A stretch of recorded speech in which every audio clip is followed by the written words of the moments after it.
My husband, Robert, and I met as high school classmates. Our story began during the school trip in our sophomore year.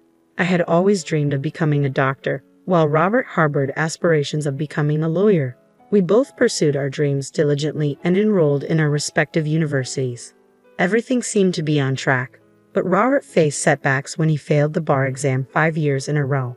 Eventually, he transitioned into a sales position at a large corporation. Meanwhile, after 6 years of university and 2 years of residency, I fulfilled my dream of becoming an obstetrician. "Congratulations on becoming a doctor and achieving your dream, Amy," Robert cheered, genuinely sharing in my joy as if it were his own. "Thank you. I think things are going to get even busier now. I'm sorry if I have to cancel our dates more often than before." During my residency, I was called in for emergencies several times, and now as a full-fledged obstetrician, the responsibility is even greater. Babies come on their own schedule, so I have to be ready 24/7, 365 days a year. There won't be much time for dates or anything like that, I said, feeling guilty as I explained to Robert. To my surprise, he replied, "So why don't we just get married?" "Huh? Get married?" "Yeah, that way we can always be together. You can go to work whenever you need to. If we have a child and you suddenly have to go to work, I'll support you." Surprised by his unexpected proposal, I found solace in his comforting words. I remember tearfully responding, "Thank you, I really appreciate it. Being an OB-GYN is unique. It's about bringing life into the world. While we treat illnesses too, there's a joy in this field that's unparalleled. It feels like my true calling. I'm 35 now, and I've been practicing as an OB-GYN for 9 years. I've witnessed countless births and delivered many babies. However," I continued, "Robert and I have been married for 7 years, and we haven't had any children. We both adore kids, and initially Robert was enthusiastic about having a large family. He used to say, 'I want lots of kids. I'll work hard for them.' But that eagerness has waned over time. I used to believe that having children was a blessing beyond our control, but lately it feels less important. We hardly ever go out together on our days off anymore. Robert has been spending a lot of time locked away in his room lately. He's installed a lock on the door and always ensures it's secured when he's inside. Initially, we used to sleep together in the same bedroom after we got married. However, due to my unpredictable work schedule, which sometimes requires me to leave the house in the middle of the night, we decided to sleep separately to avoid disturbing Robert. Furthermore, when I have late shifts or night duties and am not at home, Robert also tends to return home late. We have a dog at home, and we've set up a pet cam in the living room where the dog's kennel is located. This camera sends notifications to our phones whenever someone enters the house, allowing us to keep an eye on our pet. Both Robert and I are aware of the camera and can access its feed from our phones. One day, during a night shift at work, my phone buzzed with an unexpected notification. It was around the usual time Robert would return home, but something about it felt off. Taking advantage of a break, I quickly glanced at my phone. To my surprise and confusion, it displayed a video showing my husband alongside a pair of women's legs in a skirt. "What is this?" I unintentionally blurted out in the break room. Concerned nurses nearby asked if everything was all right, to which I managed a weak smile and brushed it off as nothing. After that incident, the notifications indicating Robert's return home at his usual time became more frequent on nights I worked late shifts. Each time I checked, only the woman's feet were visible in the videos. Anticipating Robert's usual reaction of feigning ignorance if confronted directly, I began marking my work shifts on our home calendar. On a day when I was off duty, I decided to wait to see who would accompany Robert home. As it turned out, it was my younger brother. Concerned about leaving our dog alone since the first instance I suspected another woman visiting, I had entrusted the dog to my brother's care. I waited in my brother's car for half an hour. True to form, Robert arrived precisely on schedule, accompanied by a woman who walked beside him, their arms linked. Seeing the scene unfold, I expected to feel overwhelmed, but perhaps having my much younger brother beside me kept me surprisingly composed. Without hesitation, I started recording a video with my phone. "My brother-in-law is bold, isn't he worried about being seen by the neighbors?" my brother remarked once I finished filming the two of them entering comfortably through the front door. "Yeah, there must be people watching. It would be strange if there weren't," I replied, nodding in agreement. Glancing around, I noticed it was rush hour, with neighbors returning home. Working irregular shifts, I hadn't previously noticed this, but it suddenly dawned on me that this was the typical time for people to arrive back home. That night, I stayed at my brother's place, enjoying time with my beloved dog before turning in for some sleep.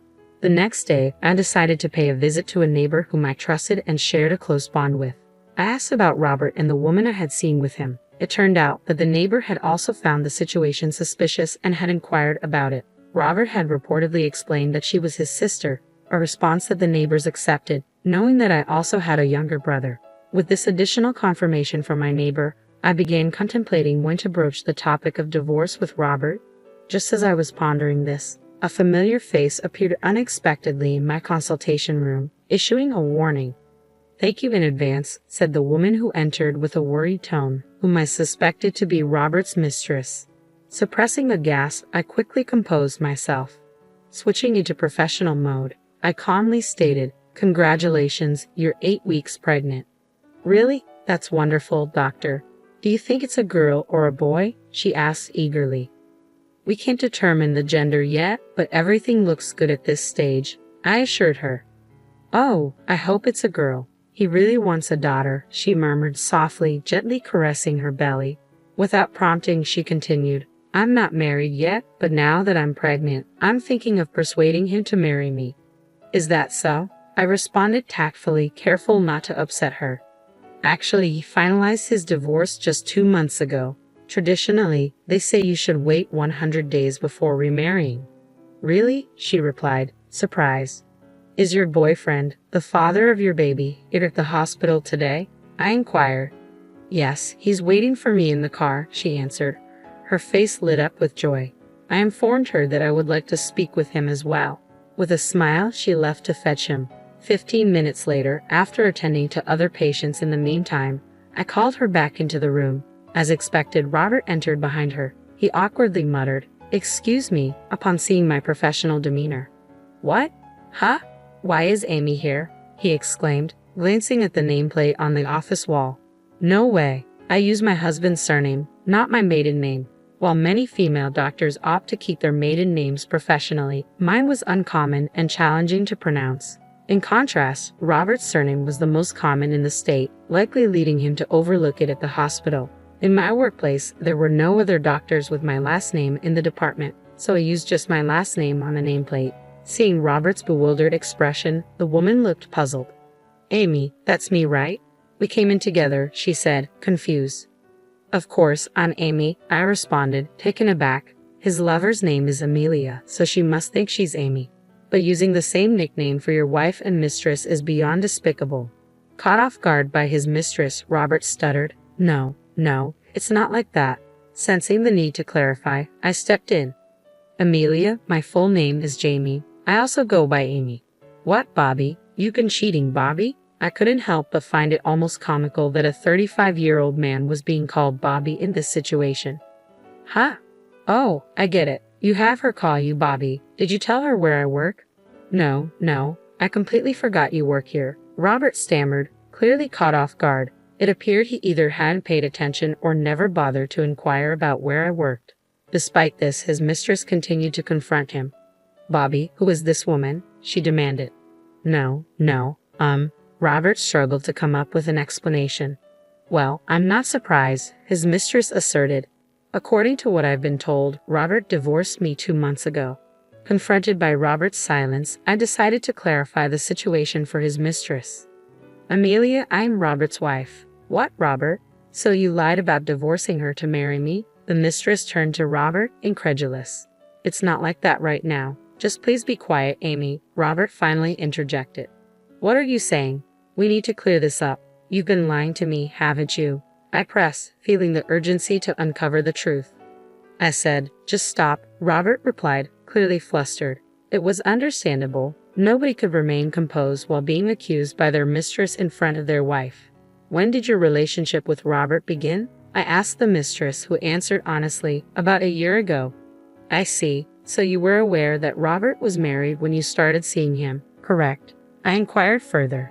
But Bobby told me his marriage was falling apart due to his wife's constant infidelity. The mistress defended herself. "Even so, having a relationship with a married man could have consequences."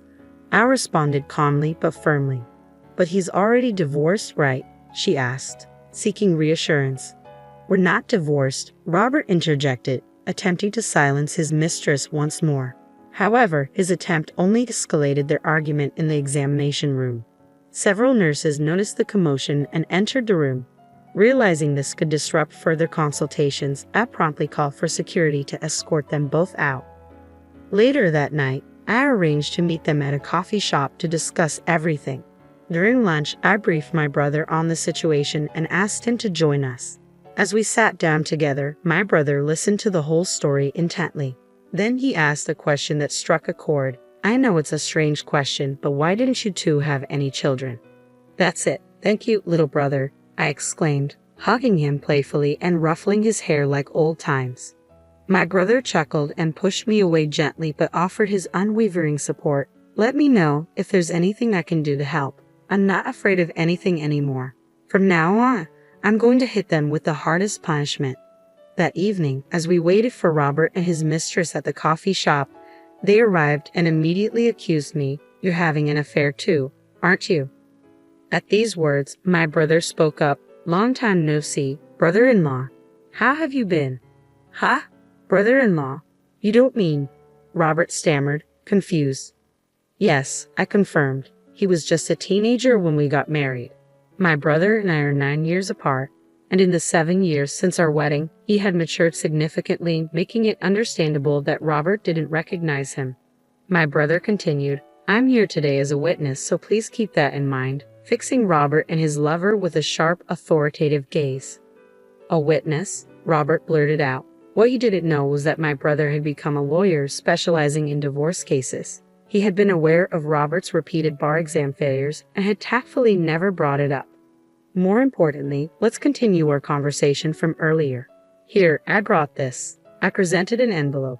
Inside was a divorce paper with my portion already filled out. "Sign this right now." "What, a considerate woman bringing the papers herself?" Robert retorted, now looking rather smug as he quickly filled out the papers. Robert's lover, seemingly excited, exclaimed, "After 100 days, I can officially be Mrs. CEO." I immediately asked, "Mrs. CEO, what are you talking about?" "Robert said he's the CEO of a top-tier company," she replied, while Robert's eyes began to dart nervously. Yeah, that's right," he mumbled. I couldn't help but burst into laughter. Seeing me doubled over in laughter, Robert's lover looked perplexed. "What's so funny?" "Oh, I'm sorry," I said, catching my breath. "Who did you say is a CEO? Robert is just an ordinary office worker, and the house is under my name. Also, there's no waiting period for men to remarry after a divorce." Upon hearing this, Robert's lover was livid. "What, Robert? How many times were you going to deceive me? I've had enough. I thought you loved me." "Well, I thought you were rich and had a big house. Otherwise, why would I fall for an old man like you?" she retorted. Watching the two bicker, my brother and I couldn't help but crack a smile. Now, it was time to send my husband further into the abyss. I swiftly handed Robert some documents. "What's this now, Robert?" I asked bluntly, tearing open the envelope. As he glanced at the contents, his face turned as pale as a sheet. "What is this?" he stammered. "Do you remember when we had trouble conceiving and got ourselves checked? This is the result from back then. I didn't mention it because I knew it would hurt your ego." Is this mine?" he asked, trembling.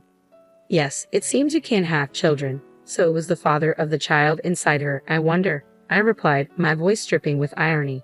I presented Robert with the test results from years ago. According to the results, he was infertile. I had kept this from him because I believed we could still be happy together, even without children.